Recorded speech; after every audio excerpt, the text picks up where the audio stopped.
Hi, this is Kurt Stockwell with Well Dressed Walrus. We are a local website design and development company here in Spokane.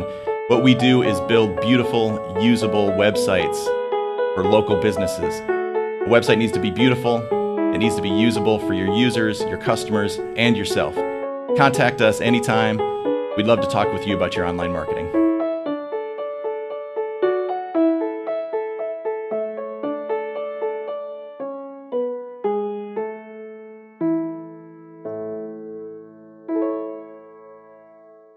The following is sponsored by our friends and community supporters at McNeese Wheeler Attorneys.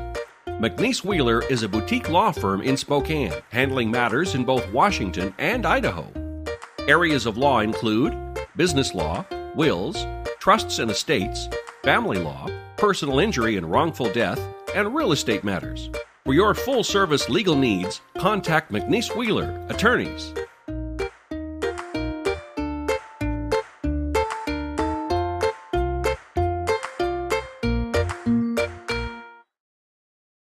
The economy is getting stronger, banks are lending again, and interest rates are at historic lows. Now is a great time to buy your dream home. The caring and knowledgeable professionals at Homes for You have been helping people just like you for over 20 years. They take the time to listen to what you want and will help you find just the right home in Washington or Idaho.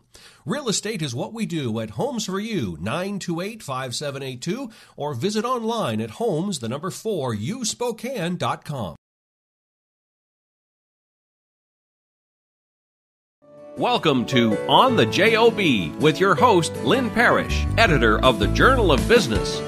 On the JOB is about the Inland Northwest business community, where you'll hear firsthand the backstories from the men and women reporters at the Journal of Business. On the JOB is brought to you in part by McNeese Wheeler Attorneys. Here's Linn.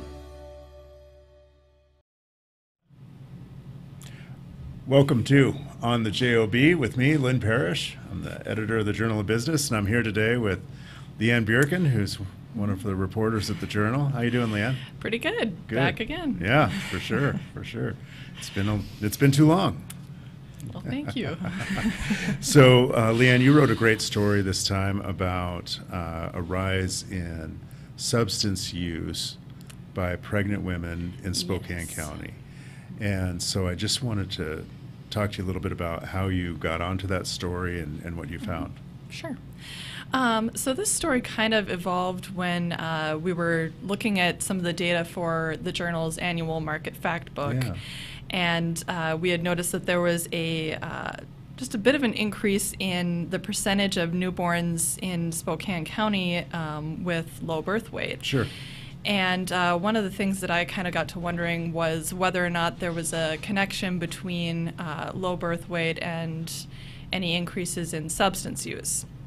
So that was the idea that I took with me for an interview with some of the officials at the Spokane Regional Health District. Sure. For this piece. Yeah, that's great. And the interesting thing about those numbers was that, if I remember correctly, the percentage of low birth weight births was up, but teen mothers was down, and infant mortality, or was it infant mortality was down as well? I believe so. A newborn mortality was down. So it stuck out a little bit more to us. When we talk about substance use, what kind of substances are we referring to? So in talking with the health officials, it sounded like from speaking with some of their nurses within their Nurse Family Partnership Program and programs like the Birth Outcomes Task Force, smoking prevention, that kind of thing, that they have been seeing in general an increase in cases of children and infants that are affected by substance abuse within the family, whether that's parents that are using or mothers that are smoking or using substances. So the easiest one to track, from what I've heard, is smoking in pregnant women. Tobacco. Yes, Yeah, tobacco. yeah. So from what I can tell, the reason that it's more difficult to track other kinds of usage is because a lot of the substance users are using multiple substances at once. Oh, sure, But sure. smoking is the easiest to track and detect consistently. So some of the other substances that we're talking about when we're talking about substances that are used, those include tobacco, of course, alcohol, opioids, cannabis, sedatives, cocaine, and other stimulants, hallucinogens, inhalants, and other psychoactive substances. Sure, sure. Are there any of those that are obviously some of those have greater health effects or immediate health effects than others? Are there any that are of greater concern to the health district than others? One of the big ones, especially given the kind of the national focus as well, is the increase in use of opioids and opioid addictions. Sure. But also one of the other big ones, of course, since marijuana was legalized in 2012, they have said that they have seen an increase in mothers that will come in and admit to using cannabis as something to help them with morning sickness, or Sure. when they have a need to go off of medications to deal with, say, anxiety issues and other things like antidepressants. Cannabis is what they turn to kind of relieve some of those symptoms, because what they've found is that, a lot of people, given that it's legal now, tend to have this idea that it's safe, when that might not necessarily be the case. And when you say might not, one of the things that they said is that there isn't a lot of research on what happens when you use marijuana when pregnant. Isn't that correct? Yes, that's one of the things that they're kind of struggling with, because there is some research, but then, it's all kind of, it's difficult to, I guess, the health providers have a difficult time in saying, well, this study for sure supports evidence that Sure. it's always bad in all cases, never Yeah. do it, etc. When there's also potentially conflicting studies out there that maybe say something the opposite, or you have a mother that'll come in and say, well, my friend smoked cannabis her whole pregnancy and her child seems fine, why Sure. is this not okay? So they're kind of working to find supportive research to definitively back the healthier outcomes. Sure, I guess sure, you could say. sure. And I think that's true with marijuana in a lot of cases, where 10 years from now we're going to know a lot more about health effects, good and bad, than we do today.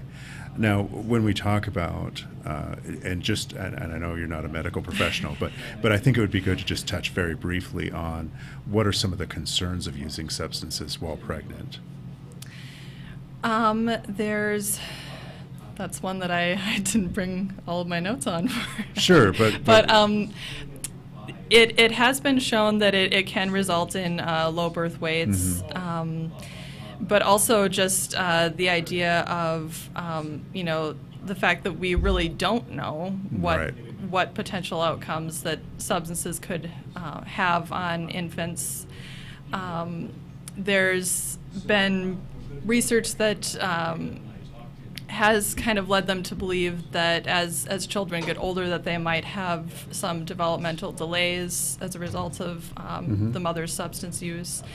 But also beyond that, having a mother, especially a new mother who's never been a parent before and is figuring all of these things out for the first time, to have her be using a substance that alters chemicals in her brain is probably not the best situation to be putting a new parent into. Well, and then there are cases where there are babies that are being born addicted to opioids. Isn't that correct? And That's potentially the other big one. Yes. Yep. There were statistics from the state's data listing that 14 of every 1,000 newborns born in hospitals in Spokane County in 2016 did display signs of having what they call opioid withdrawal syndrome. Sure. Yes. Yeah. Mm-hmm. Well, so what is the health district doing in light of all of this research or all of this statistical data? Well, one of the big things that they talked about was increasing education, and another big one was they recently expanded their a program that they call Weed to Know. Yeah, sure. Which was originally aimed at adolescents and Sure. Helping them to understand the effects of drug use and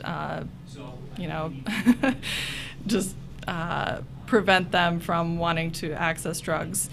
And also they added a portion now called Weed to Know Baby and You, specifically aimed at some of these new mothers to just kind of make them more aware of potential research that supports that cannabis use is hard on newborns. Sure.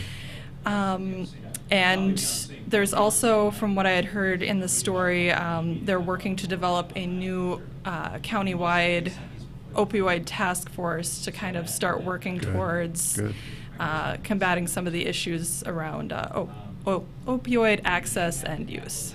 Sorry. Well, it was a great story, LeAnn. The headline was an issue of substance, and you can find that on our website. I thought in general the women's health section was really strong this time, with a story about depression, a story about the research that Janessa Graves is doing with the WSU School of Nursing, and then Renee Johnston Gingrich's piece about self-care. I thought worked out really well. Exactly. So you can find all of those in this issue of the Journal. On your newsstands or at SpokaneJournal.com. Thanks for watching. On the JOB is produced in Spokane, Washington by SpokaneTalksOnline.com, which is solely responsible for its content. On the JOB is brought to you by our friends at McNeese Wheeler Attorneys. Ask Linn a question, recommend a guest, and hear this program again online anytime at SpokaneTalksOnline.com.